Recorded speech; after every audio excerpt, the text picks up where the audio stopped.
In this episode, I have some success with keys, but also failures with keys. I tackle technologically advanced circuit protection, operate advanced vehicle security, and take a break to make some danger soup in this oil drain pan. So I've come to realise that I've made about 10 videos and haven't even introduced myself yet. So I'm Andy. This is an Australian residential backyard, which is also known as Project Car Haven.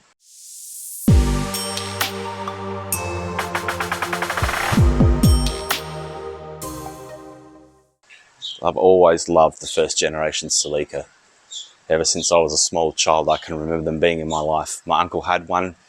I can vividly remember riding in the passenger seat. He changed the shift knob over to a resin-filled one with a red-back spider in it. I had one as my very first car. I've owned about 5 in my life so far. And with car prices the way they are, I thought I'll never own one again.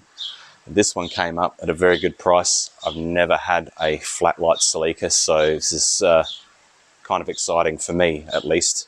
I know it looks very rough, but I'm going to do my best to turn this thing around into something that everyone can enjoy. I think the main aim for today is getting the fuel tank out so I can inspect the inside of that, find out if it's rusty or not. If it is, I'll need to treat that. The outside is bare metal, so I'll need to get that sprayed black so it blends in a bit better. And there's a few other things that I'll be picking up along the way, the first of which is the ignition. I'm starting with the ignition because it's not attached to the car. I received the car with no keys. Here's the ignition. Took it to a locksmith, and I've had keys imprinted and made. So here's the ignition, keys cut, keys work. So now I'm set and everything should be good, right? No. Few keys. Well, they don't work on the doors.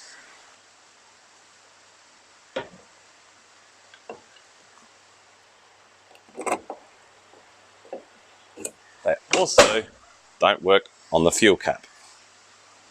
Well, normally these earlier models have a cap that's not lockable. It just twists on and off. That cap is from a later model, first generation Celica, which is usually mounted in the C-pillar, which is why it's lockable. I don't know why it's on there, where the keys are, but the only way I'm going to be able to get that off is with a drill. In order to get the tank out properly, I need to remove the filler neck, so that cap's going to have to go so I can reach the screws to then be able to take the spout out. For now, let's get this ignition switch put in. I'm pretty sure this is going to be the part where we start going down a rabbit hole as usual, but all right, keys out. Take this screw out. Switch, mount it in.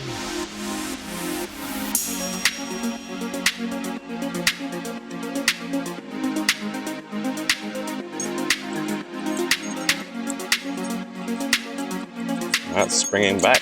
That is making good contact. Excellent.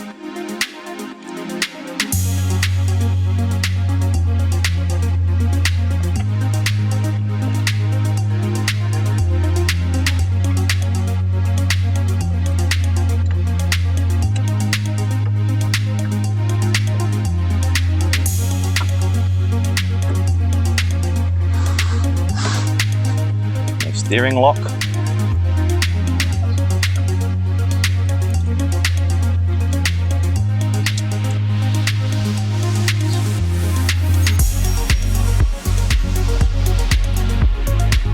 Took the ignition back off because the 53-year-old grease had turned into glue for the locking pin. So now it disappears and pops out like it's supposed to when the key's removed. Back on it goes. Steering lock working. There we go. Beautiful. This is the part where we start going down the rabbit hole. This is a remote boot release edition. I don't like it. I'm gonna delete that. The fuse panel's hanging loose. So that's a special edition slow blowing fuse. Alfoil spec. That needs to be deleted and this needs to be mounted back in its home, and so on. It's the way this goes. Well, I went digging into the boot for the steering column cover, which I found, but I also discovered there were 3 screws missing. Now, if you have a bucket of bolts, fasteners, washers lying around and you've been told off for hoarding that, don't listen to that person. I went to mine. I've had it for 20 years. I probably moved it 4 houses. I've moved it across the country. I found the exact screws that I need in my collection.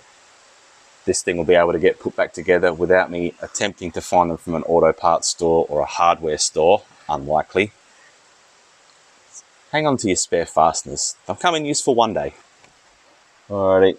So I know I've got to replace this, but I think what I'm going to do is check all the ratings of these other fuses to make sure they are correct. For starters, I'm going to get this out of the way because it is really annoying. Ugh. I don't know where that wire is supposed to go just yet, but I think I'm just going to snip. Bye-bye.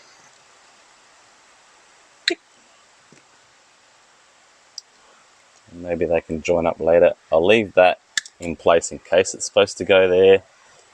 But in the meantime, go away. According to this, it goes 15, 20, 15, 20, 15, 15, 15, 5. Start from the top, work our way down. That's 10. Now these should all be 15s. Another 10. That's a 15.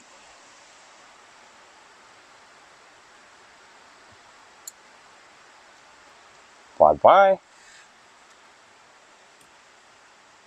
That's another 10 amp.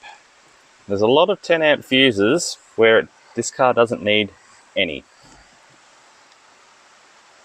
They're the only fuses that were intact and the right rating in the right spot. The rest are going to need to be replaced.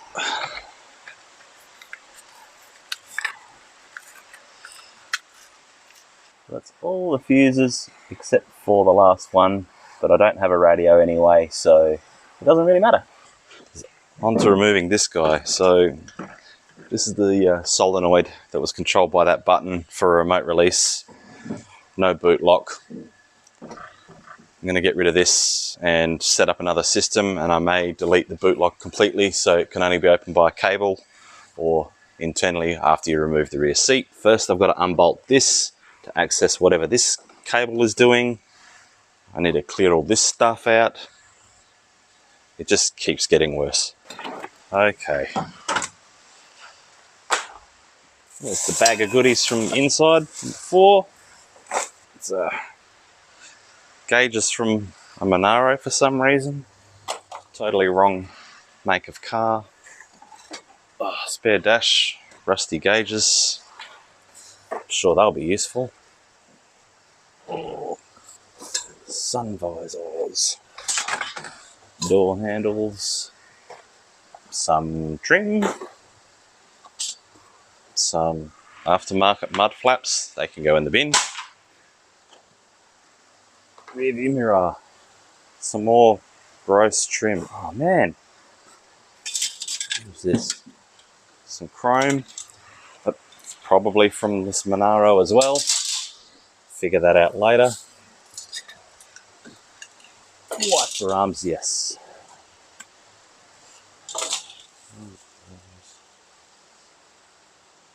Doesn't look Toyota either.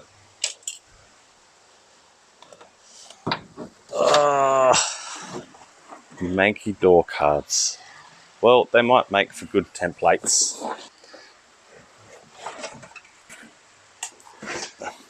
That will need cleaning. More wires to nowhere. Right.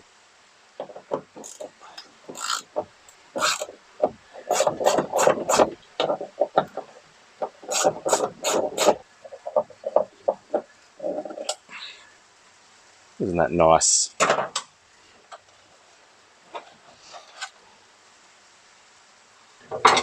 Oh, that's tech screwed in. That's lovely.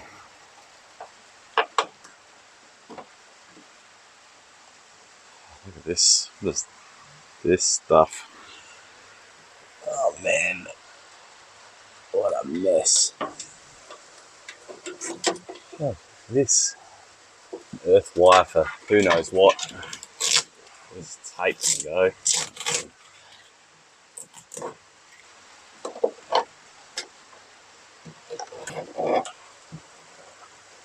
Nah.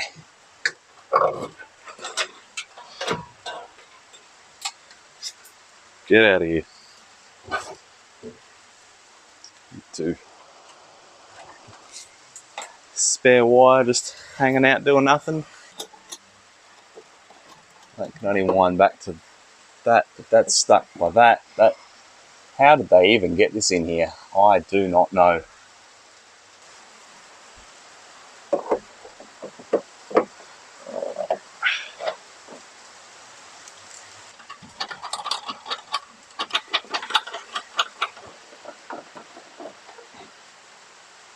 Well, that's that done. Now that that solenoid's out, the boot spring tension is enough to actually raise the boot a bit, or even all the way, which will help with my future plans of installing a Nissan Micra boot release cable on a lever in the cabin, which will allow me to delete that lock, which I can't find a replacement for anyway. Very good. I'd really like to be able to save this fuel cap and fuel cap lock, but I don't have any option except to drill that lock out so I can get it off.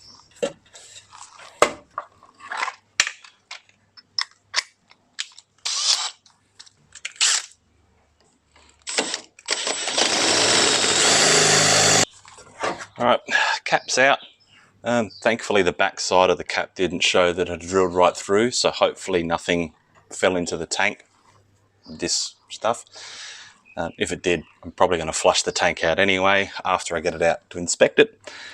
Need to sweep this up, measure that, and organise a ordinary twist on take off cap without a lock.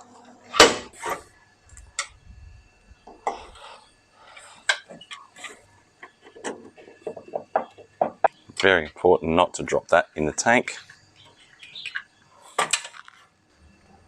Alright, get these guys undone. Oh, well, that was already undone. That's good. Whew. Can smell the aged fuel. It doesn't smell like fuel, it smells like a 1930s paint store.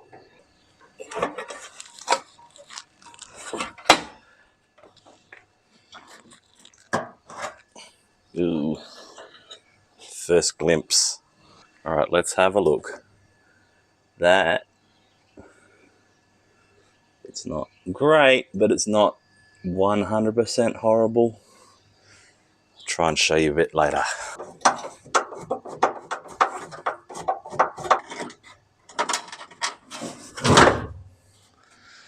Some slight success. The panhard rod is so bent that it's stopping the tank from coming out. I'm actually going to have to remove one end of that panhard rod just to get the tank out. The tank's down on the ground. I've just got to undo these two hoses and then slide the tank out. The fuel sender was seized. I have freed it up, but I don't know if it's reading correctly. The pickup sock is trashed. The tube itself is loose, so that needs some work. All right, we'll get on to getting the fuel out. It's not the cleanest container, but I don't think it matters. Oh dear.